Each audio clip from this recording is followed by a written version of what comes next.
Okay, so I'm just going to put the two cruisers side by side. This is our new dual cab 79. We haven't touched it yet.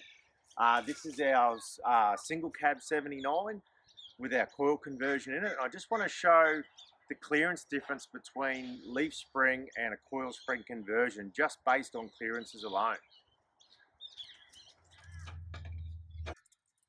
Okay, so I'm just going to run a level under the two shock mounts here on factory leaf suspension. I'm just going to use the center line of the diff tube just as a reference so that we can get exactly the same measurement on both sides.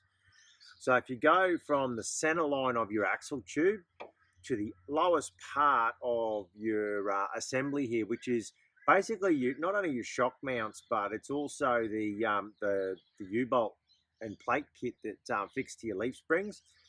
So we've got 195 mil hanging down below the center line.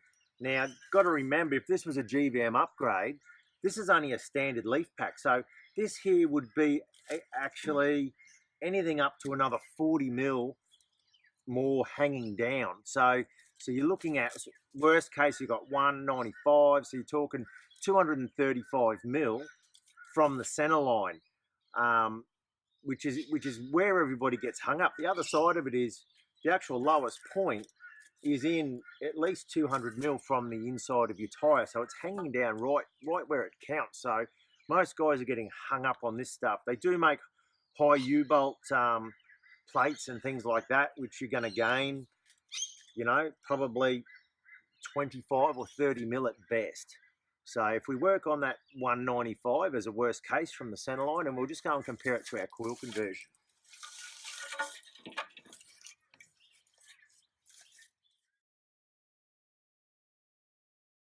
Okay, so this is our coil conversion. Now, obviously this thing's lifted a little bit compared to the other one, but we're going to use the same principle regarding clearance. So we're going to take the center tube measurement from the differential, which is the same size as the factory one.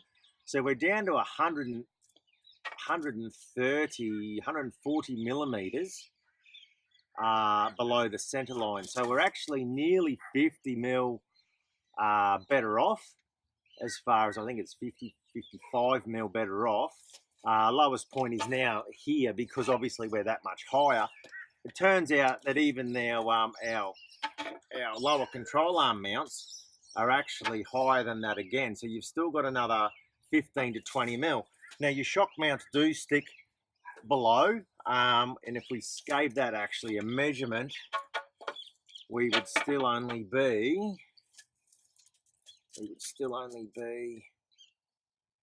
180. But you've got to remember the shock mount sits inside the tire. Now they're zero offset, so there's no change from the factory, but the shock mount actually sticks inside the tire, so it's not hanging out here where you're going to get hung up on it.